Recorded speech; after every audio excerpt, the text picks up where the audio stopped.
ഈശോമിശിഹായ്ക്ക് സ്തുതിയായിരിക്കട്ടെ. തെനാക് ആണ്ടുവട്ടത്തിലെ 3-ാമത്തെ ഞായറാഴ്ച.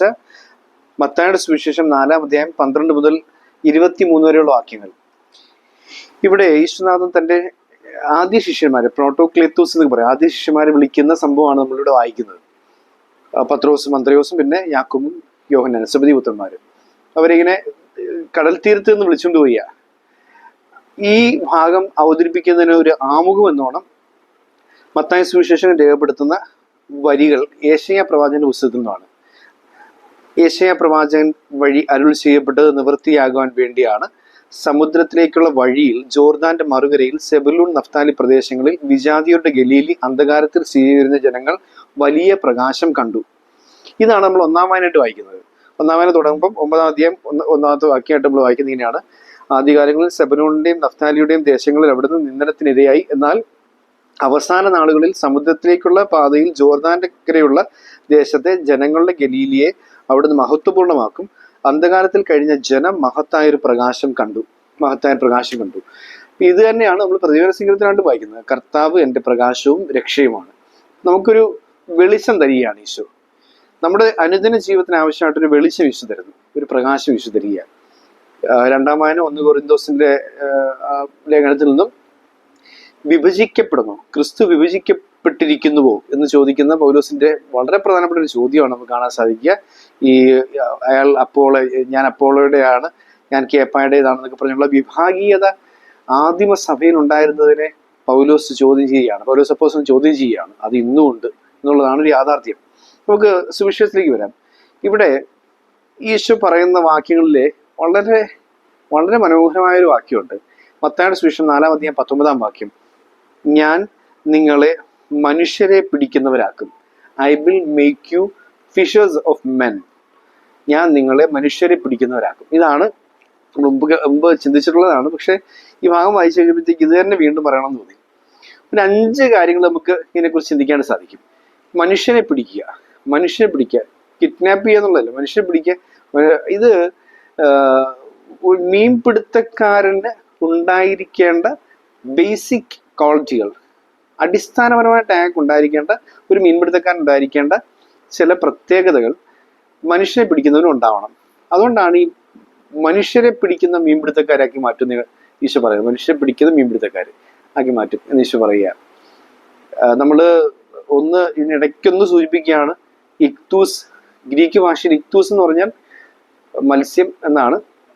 യേശു ക്രിസ്തുസ്, തെയോസ്, ഹഗിയോസ്, സോത്തർ എന്ന് പറയപ്പെടുന്ന വാക്യത്തിലെ ഓരോ വാക്കുകളുടെയും ആദ്യാക്ഷരങ്ങളെ എടുത്തു വെക്കുമ്പോഴാണ് ഇക്തൂസ് എന്ന വാക്ക് വരുന്നത്. എന്ന് വരുമ്പോഴത്തേക്ക് ഇക്തൂസ് എന്ന വാക്ക് വരും. അതായത് യേശു ക്രിസ്തു ദൈവത്തിന്റെ പുത്രനായ രക്ഷകൻ എന്ന് പറയപ്പെടുന്ന വാക്യത്തിന്റെ ഓരോ വാക്കുകളുടെയും ആദ്യാക്ഷരങ്ങളെ ചേർത്ത് വെച്ചാൽ ഇക്തൂസ് എന്ന് വരും. ഈശോയാണ് മീൻ. ബൈബിളിൽ എവിടെയൊക്കെ മീനിനെ കുറിച്ച് പറയുന്നു, എന്നെ ആ നക്ഷത്രം മുതൽ ആകാശം വരെ എന്നുള്ള പുസ്തകത്തിനകത്ത് അങ്ങനെ ഒരു അധ്യായം ചേർത്തിട്ടുണ്ട് ഈ മീനെ കുറിച്ച്. ബൈബിളിൽ എവിടെയൊക്കെ മീനെ കുറിച്ച് പറയുന്നത് അതെല്ലാം ഈശോയുടെ പ്രോട്ടോടൈപ്പായിട്ട് അവതരിപ്പിക്കുന്നൊരു ലേഖനം അതിനകത്ത്. നമുക്ക് ഇവിടെ മനുഷ്യനെ പിടിക്കുന്നവരാകും. ഒന്നാമതായിട്ട് മനുഷ്യനെ പിടിക്കുക എന്താണ്, മനുഷ്യനെ പിടിക്കുക എന്നതുകൊണ്ട് എന്താണ് ഉദ്ദേശിക്കുന്നത്? നമ്മളിങ്ങനെ വലവിരിച്ച്, സ്നേഹത്തിന്റെ വലവിരിച്ച് യേശുവിനെ പിടിക്കാൻ ഇറങ്ങി തിരിച്ച് ഔസേപ്പിതാവിനെ മാതാവിനെ കുറിച്ച് നമ്മൾ 12-ാം വയസ്സിൽ, ഈശോയുടെ 12-ാം വയസ്സിൽ ദേവാലയത്തിൽ കാണാതെ പോയ സംഭവമായിട്ട് ബന്ധപ്പെട്ട് കാണാറുണ്ട്. അവിടെ ഇങ്ങനെ വലിയ ഉത്കണ്ഠയോടുകൂടി യേശുവിനെ തിരിച്ചു പിടിക്കാനായിട്ട് പോവുകയാണ്. അത് വലിയ സൂചനയാണ്. അതായത് നമ്മളുടെയൊക്കെ ജീവിതത്തിൽ കുറേ മനുഷ്യർ നമ്മളോട് ചേർത്ത് വയ്ക്കപ്പെട്ടിട്ടുണ്ട്. അതായത് ഒരു വീട്ടിലാണെങ്കിൽ അപ്പൻ, ഗൃഹനാഥ, ഭാര്യയുണ്ട്, മക്കളുണ്ട്, ചിലപ്പോൾ ചെറുമക്കളുണ്ട്, അല്ലെങ്കിൽ മാതാപിതാക്കളുണ്ട്. ഇവരെയൊക്കെ പിടിച്ചു വെക്കണം, ചേർത്ത് പിടിക്കണം എന്നുള്ളതാണ്. ഇതാണ് ഈ മീൻപിടുത്തം. നമ്മളിങ്ങനെ സുവിശേഷ പ്രഘോഷണം, മറ്റ് ദേശങ്ങളിലേക്ക് പോയി വിശ്വാസികളെ മീൻ പിടിക്കുന്ന പോലെ പിടിച്ചുകൊണ്ട് വരിക എന്ന് പറയുന്ന ആ മിഷണറി സംബന്ധമായ കാര്യങ്ങളൊക്കെ നമുക്ക് മാറ്റി വയ്ക്കാം. നമുക്ക് നമ്മുടെ കുടുംബത്തിന്റെ, വീടിന്റെ പശ്ചാത്തലത്തിൽ ചിന്തിക്കുകയാണെങ്കിൽ ഒരപ്പൻ, ഒരു ഭർത്താവ് തൻ്റെ ഭാര്യയെ, അപ്പൻ മക്കളെ ഒക്കെ ചേർത്ത് പിടിക്കുന്നുണ്ടോ? അവരെ പിടിച്ചു വെച്ചിട്ടുണ്ടോ? ഇതാണ് ഈ മീൻപിടുത്തം കൊണ്ട് അർത്ഥമാക്കുന്നത്. മാതാപിതാക്കളെ പിടിച്ചു വെച്ചിട്ടുണ്ടോ? അതായത് അവരുടെ സ്നേഹത്തിന്റെ വലയിലാണോ അവര്? സ്നേഹത്തിന്റെ വലയ്ക്ക് പുറത്താണോ അകത്താണോ? ഇതാണ് ചോദ്യം. ഒരു ഇടവക വികാരിയായ എന്നെ സംബന്ധിച്ചിടത്തോളം ഇടവക ജനം എൻ്റെ വലയ്ക്കകത്താണോ എന്നൊരു ചോദ്യം എനിക്ക് ചിന്തിക്കാനായിട്ടുണ്ട്. ഇത് ഓരോ തലങ്ങളിലും ഒരു മെത്രാനെ സംബന്ധിച്ചിടത്തോളം ആ രൂപതയിലെ എല്ലാ വൈദികരും ആ രൂപതാ ജനം അദ്ദേഹത്തിന്റെ സ്നേഹവലയ്ക്ക് ഉള്ളിലാണോ? പാപ്പായെ സംബന്ധിച്ചിടത്തോളം എല്ലാ കത്തോലിക്ക വിശ്വാസികളും പാപ്പായുടെ സ്നേഹവലയ്ക്കകത്താണോ? സമർപ്പിത ജീവിതത്തിലും ഉണ്ട്, കുടുംബജീവിതത്തിലും ഉണ്ട്. നമുക്കിത് പറയാൻ പറ്റുന്നത് ഇത് വളരെ ആപ്ലിക്കബിൾ ആണ്. അതാണ് ഒന്നാമത് മനസ്സിലാക്കേണ്ടത്. ഒരു മീൻപിടുത്തക്കാരൻ വലിയ താല്പര്യത്തോടും ശ്രദ്ധയോടും കൂടി മീനെ പിടിക്കുന്ന പോലെ ഇവരെയൊക്കെ ചേർത്ത് പിടിക്കാൻ നമുക്ക് സാധിക്കുന്നുണ്ടോ? ഇതാണ് ഒന്നാമത്തെ ചോദ്യം. രണ്ടാമത് നമ്മൾ മനസ്സിലാക്കേണ്ടത്, ഈ മീൻ പിടിക്കാൻ പോകുമ്പം ആദ്യം ഉണ്ടായിരിക്കേണ്ട ക്വാളിറ്റി ധൈര്യമാണ്. ധൈര്യം, വളരെ കറേജിയസ് ആയിട്ട് ധൈര്യസമേതം മുമ്പോട്ട് പോകുന്ന ഒരാൾക്ക് മാത്രമേ മീൻ പിടിക്കാൻ പറ്റത്തുള്ളൂ. ഈശോയുടെ ശിഷ്യന്മാര് 12 പേരിൽ 3/4 ആൾക്കാരും മീൻപിടുത്തക്കാരാണെന്ന് പറയുമ്പോഴത്തേക്ക് ഈശോയ്ക്ക് ഒരു ധൈര്യമുള്ളൊരു ടീം ഈശോയുടെ കൂടെ ഉണ്ടായിരുന്നുള്ളതാണ് എൻ്റെ ഒന്നാമത്തെ സൂചന. എന്തിനും പോരുന്ന കുറച്ച് മനുഷ്യര്, അല്ലെങ്കിൽ വഴക്കാളികളാണോ അല്ലെങ്കിൽ പ്രശ്നക്കാരാണെന്നുള്ളതല്ല, അങ്ങനൊന്നുമല്ല. എന്തിനും അവർക്ക് ധൈര്യമുണ്ട്. പറഞ്ഞാൽ മുമ്പോട്ട് അവരിറങ്ങും. ആഴക്കടലിൽ തിരകൾക്ക് മീതെ അവരിങ്ങനെ വള്ളവുമായി കുതിച്ച് മുമ്പോട്ട് പോകുമ്പോൾ, കരയിൽ നിന്നും അകന്നകന്ന് പോകുമ്പോൾ, അല്ലെങ്കിൽ വലിയ മത്സ്യങ്ങളെ പിടിച്ചുകൊണ്ടുവരാനായിട്ട് അവർ ശ്രമിക്കുമ്പോൾ അവരേർപ്പെടുന്ന സാഹസികമായ തൊഴില് അവരുടെ ധൈര്യത്തിന്റെ വലിയൊരു സൂചനയാണ്. ധൈര്യസമയം മുന്നോട്ട് പോകുക. അതിലൊരു കാര്യം കൂടെ നമ്മൾ ചിന്തിക്കേണ്ടതുണ്ട്. നീന്തറിയണം, നീന്താൻ അറിയണം. നീന്താൻ അറിയുന്ന, ധൈര്യമുള്ളവരെ നീന്ത് പഠിക്കാൻ പറ്റും. ധൈര്യമുള്ള, നീന്താൻ അറിയുന്ന, വിശ്വാസമാണ് നമ്മളവിടെ സൂചിപ്പിക്കുന്നത്. വിശ്വാസത്തിന്റെ ആ നീന്താനുള്ള വിശ്വാസം എന്നത് ആ നീന്താനുള്ള ഒരു കപ്പാസിറ്റിയാണ്. ഈ ലോകത്തിന്റെ തിന്മകളുടെ തിരകൾക്ക് മീതെ നീന്തി കയറാൻ പറ്റുന്ന ആ വിശ്വാസത്തിന്റെ നീന്താനുള്ള കഴിവുണ്ടോ? ധൈര്യമുണ്ടോ? ഇതാണ് ഒന്നാമത്തെ ചോദ്യം. എന്നാലേ ഈ പണിക്ക് ഇറങ്ങാൻ പറ്റത്തുള്ളൂ. ഒരു ക്രിസ്തുവിന്റെ പിന്നാലെ പോകണമെന്നുണ്ടെങ്കിൽ ഒന്നാമതായിട്ട് അയാൾ ധൈര്യമുള്ളവനായിരിക്കണം. വിശ്വാസത്തിന്റെ ബലത്തിൽ അയാൾക്ക് ഈ ലോക തിരകൾക്ക് മീതെ നീന്താൻ സാധിക്കണം. രണ്ടാമത് പറഞ്ഞിരിക്കുന്നതാണ്, രണ്ടാമത് നമ്മൾ ചിന്തിക്കേണ്ടതാണ്, ഇയാൾക്ക് വള്ളം തുഴയാൻ അറിയാമോ? വള്ളം തുഴയാൻ അറിയത്തില്ല, വള്ളം കൺട്രോൾ ചെയ്ത് കൊണ്ടുപോകാനായിട്ട് പറ്റത്തില്ല എന്നുണ്ടെങ്കിൽ പിന്നെ എങ്ങനെ മീൻ പിടിക്കാൻ പോകാനാ? ഈ വള്ളം അയാളുടെ നീതിബോധമാണ്.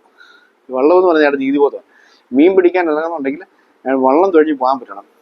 നീതിബോധത്തിന്റെ വള്ളം തുഴച്ചില് വശമില്ലാത്തിടത്തോളം അയാൾ മുങ്ങിച്ചാവും. അയാൾക്ക് മീൻ പിടിക്കാൻ പറ്റത്തില്ല. അയാൾ വള്ളം ഏത് ദിശയ്ക്ക് വിടണമെന്നൊക്കെ പറയുമ്പോഴത്തേക്ക് ആ വള്ളം തുഴഞ്ഞുകൊണ്ട് പോകാനുള്ള കപ്പാസിറ്റിയാണ്. പക്ഷെ അയാള് നീതിബോധം ഇല്ലാത്ത ആളാണെങ്കിൽ ഈ വള്ളത്തിനകത്ത് വെള്ളം കയറും, ജീവിതത്തിനകത്ത് അതിന്റെ തിരിച്ചടികളുണ്ടാകും, തണുവും. നീതിബോധമാകുന്ന വള്ളം തുഴച്ചിലായൊക്കെ അറിയാവും. ഇതാണ് രണ്ടാമത്തെ. നീതിബോധം ഉണ്ടായിരിക്കണം. അത് ചെയ്തുകൊണ്ടിരിക്കുന്ന ഏതൊരു കർമ്മത്തിലും ഏതൊരു കർത്തവ്യത്തിലും നമുക്കൊരു നീതിബോധം ഉണ്ടായിരിക്കണം. നമ്മൾ ഇത് ചെയ്യാൻ പാടില്ല, ഓക്കെ, അത് മാറ്റി വെക്കണം. ഇതെൻ്റെതല്ല, എനിക്ക് അവകാശപ്പെടാത്തത് ആർത്തി കാണിക്കേണ്ട ആവശ്യമില്ല, അത് അവകാശപ്പെട്ടിന് കൊടുത്തേക്കുക. അതാണുള്ള നീതിബോധം. വള്ളം അതില്ല. എല്ലാ ആർത്തിയും കാണിച്ച്, എല്ലാ അഴിമതിയും കാണിച്ച്, എല്ലാം വലിച്ചുവാരി സ്വന്തമാക്കാനായിട്ട് ശ്രമിക്കുന്ന ഒരാളുടെ വള്ളം തുഴച്ചില് മുങ്ങിപ്പോകാനുള്ളതാണ്. നീതിബോധത്തിന്റെ വള്ളം തുഴച്ചിൽ അറിയാവോ? രണ്ടാമത്തത്. മൂന്നാമത്തെ നമ്മൾ ചിന്തിക്കേണ്ടത്, ഇത് വല വിരിക്കാൻ അറിയാവോ? വല വിരിക്കാൻ അറിയാവോ? സ്നേഹമാണ്. എത്രത്തോളം സൗമ്യമായി വളരെ ശ്രദ്ധയോടും വളരെ മാന്യമായും ഒക്കെ നിനക്ക് പെരുമാറാൻ പറ്റുന്നുണ്ട്, നിന്റെ സ്നേഹത്തിന്റെ വല വിരിക്കാൻ പറ്റുന്നുണ്ട്.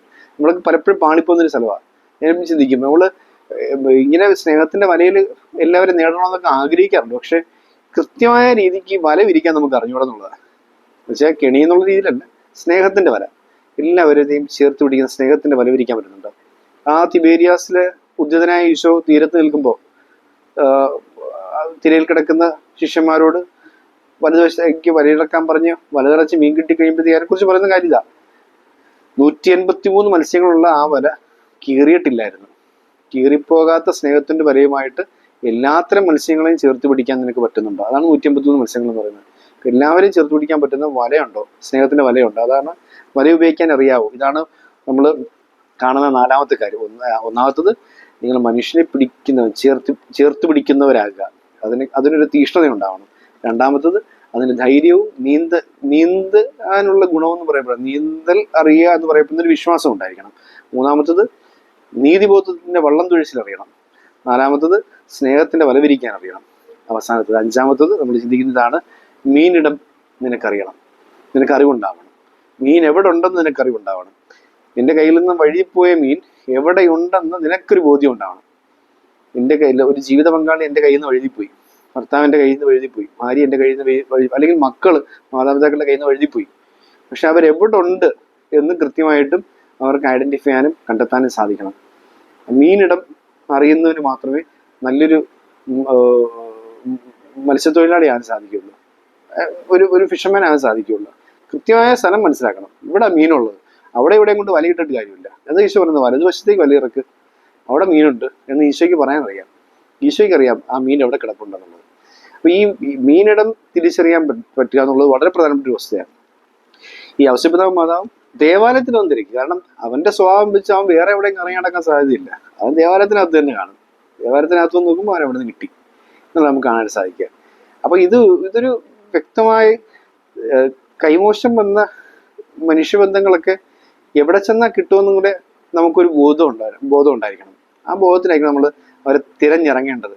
ഇതുകൂടി നമ്മൾ ഈ സുവിശേഷം ഓർമ്മിപ്പിക്കുക. അപ്പൊ ഈ മീൻ പിടിക്കാൻ വേണ്ടി ഇറങ്ങുമ്പോൾ ശ്രദ്ധിക്കേണ്ട ഒരു 5 കാര്യങ്ങൾ വളരെ വ്യക്തമായിട്ടും ഈശോ പറഞ്ഞ ഈ വാക്യത്തിനകത്ത് നിന്നും നമുക്ക് വായിച്ചെടുക്കാൻ സാധിക്കും. ഈ വരികൾക്കിടയിലൂടെ വായിച്ചെടുക്കാൻ സാധിക്കും.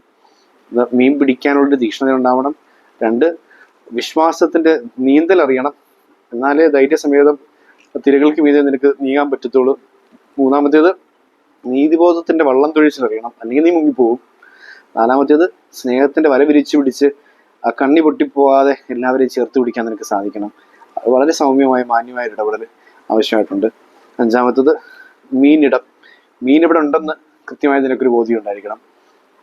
നീ തിരയുന്ന മീൻ ഇവിടെ ഉണ്ട്, അവിടെ തിരയാം എന്നൊരു ബോധ്യം നിനക്ക് ഉണ്ടായിരിക്കണം. ഇതാണ് 5-മത്തെ. അപ്പൊ ഈ 5 കാര്യങ്ങൾ നമുക്ക് ഇനിയും കുറെ കാര്യങ്ങൾ ചിന്തിച്ചെടുക്കാൻ സാധിക്കും. പക്ഷെ വളരെ അടിസ്ഥാനപരമായിട്ടുള്ള 5 കാര്യങ്ങൾ, ഈ 5 കാര്യങ്ങളുണ്ടെങ്കിൽ I will make you fishers of man, ഞാൻ നിങ്ങളെ മനുഷ്യരെ പിടിക്കുന്നവരാക്കാം. കർത്താവേ, നിന്റെ ജീവിതത്തിൽ നിന്നും നിന്റെ സ്വഭാവത്തിൽ നിന്നും ഞങ്ങൾ പഠിക്കുന്ന ഈ മീൻപിടുത്തത്തിന്റെ 5 പാഠങ്ങളുണ്ടല്ലോ, അതുവഴി നീ ഉദ്ദേശിക്കുന്ന നല്ലൊരു മനുഷ്യരുടെ മീൻപിടുത്തക്കാരനായി മാറാൻ ഞാനും ശ്രമിക്കാം. എന്നോട് ചേർത്ത് വെക്കപ്പെട്ടിരിക്കുന്നവരെയൊക്കെ കുറെ കൂടി ചേർത്ത് പിടിച്ചുകൊണ്ട് ഞാനൊരു നല്ല ഫിഷർമാൻ ആകാനായിട്ട്, ഒരു മീൻപിടുത്തക്കാരനാകാനായിട്ട് ഉള്ള കൃപ നീ എനിക്ക് തരണമേ. ആമേൻ.